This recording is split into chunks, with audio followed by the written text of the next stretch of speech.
Baru-baru ini Wakil Bupati Trenggalek Muhammad Nur Arifin atau yang lebih akrab disapa Mas Ipin telah meluncurkan bukunya yang berjudul Bung Karno Menerjemahkan Al-Quran. Buku tersebut merupakan buku perdananya yang diterbitkan setelah menduduki kursi Wakil Bupati Trenggalek selama 2 tahun terakhir.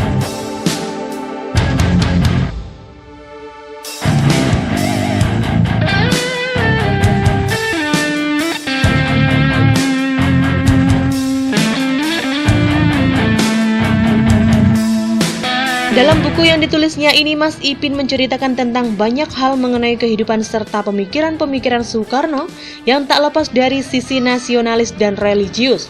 Pasalnya antara religius dan nasionalis merupakan 2 faktor penting yang tidak bisa dipisahkan demi terwujudnya persatuan dan kesatuan bangsa yang kesemuanya itu juga tersirat dalam ayat-ayat Al-Quran bahwa Islam merupakan agama rahmatan lil alamin, sedangkan cinta tanah air merupakan sebagian dari iman. Hal ini tercermin dari sosok Bung Karno yang telah gigih memproklamasikan Indonesia merdeka sejak 1945 silam.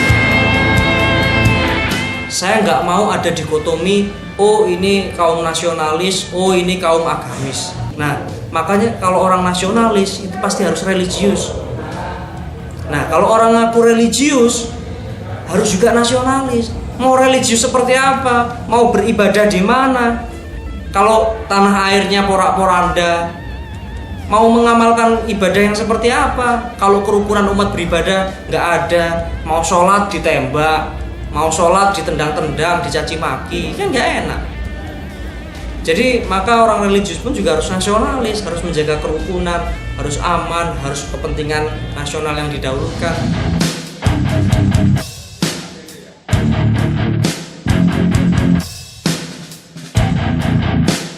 Pemilihan judul buku Bung Karno Menerjemahkan Al-Quran ini sesungguhnya bukan berarti Bung Karno sebagai penerjemah atau ahli tafsir Al-Quran, tapi karena hal-hal baik yang telah dilakukan Bung Karno yang tak terlepas dari kentalnya jiwa nasionalis dan religius, sehingga hal ini dinilai sebagai salah satu bentuk menerjemahkan isi yang terkandung dalam Al-Quran melalui sikap dan perbuatan cinta tanah air. Tiap perjalanan Bung Karno atau setiap perjalanan manusia lah itu sebenarnya bisa kita maknai dari Al-Quran. Toh kita ini kan Al-Quran ini kan untuk kita, bukan cuma turun untuk Muhammad, untuk kita semua. Maka siapapun berhak untuk mengambil pelajaran dan juga berhak mengambil spirit. Maka saya mengambil fragmen-fragmen hidup Bung Karno. Oh, di saat seperti ini Bung Karno ini sedang mengalami fase ya Iqra, membaca. Oh, di fase ini Bung Karno bangun dari selimut. Oh, Bung Karno dalam fase ini mengamalkan ayat seperti jas merah. Ya, ini mengamalkan beberapa surat. Karena di dalam Al-Quran pun juga menekankan pentingnya mengambil pelajaran dari sejarah. Maka kalau Bung Karno ngomong jas merah, jangan sekali-sekali lupakan sejarah, itu inline, linear. Oh, bagaimana dengan Trisakti, amanatnya Trisakti yang diperas jadi visi misinya pemerintah saat ini? Apakah itu juga sesuai juga dengan cita-cita Islam, cita-cita Al-Quran, cita-cita beragama kita? Sesuai, saya katakan di sini sesuai. Ada suratnya.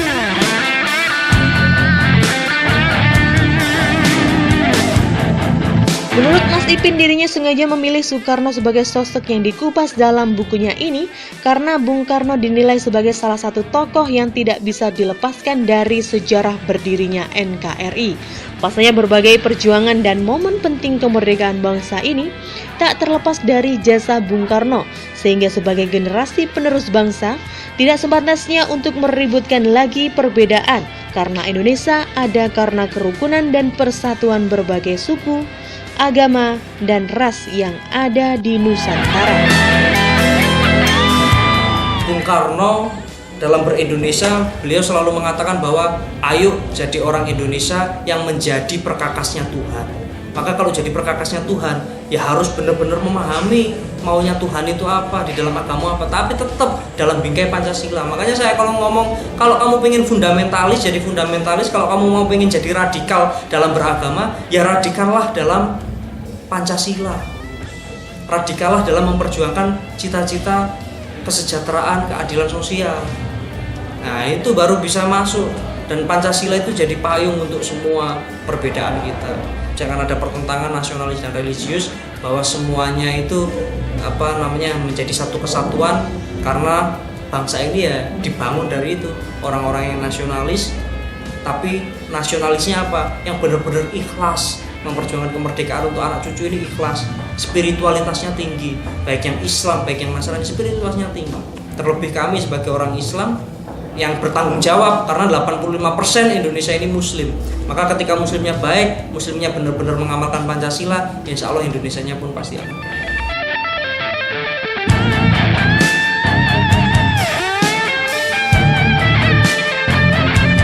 Buku Bung Karno menerjemahkan Al-Quran ini berhasil terbit setelah dikerjakan sendiri oleh Mas Ipin selama 2 tahun di tengah kesibukannya menjadi Wakil Bupati Trenggalek. Saat ini bukunya tersebut telah diterbitkan oleh penerbit Mizan dan dipastikan akan segera beredar luas di Nusantara. Sekarang ini dari penerbitnya Mizan, jadi Mizan yang paling berkepentingan untuk peredarannya ini. Sementara tanggal-tanggal ini ada di Jabodetabek, kemudian nanti menyebar di seluruh toko buku di kota-kota besar, ya toko-toko buku ternama lah, kalau perlu sebutkan. Dengan terbitnya buku Bung Karno menerjemahkan Al-Quran ini, Mas Ipin berharap buku tersebut bisa menjadi salah satu referensi penyadaran bagi anak bangsa tentang pentingnya penanaman jiwa nasionalisme dan religius sebagai salah satu tonggak utama persatuan dan kesatuan bangsa.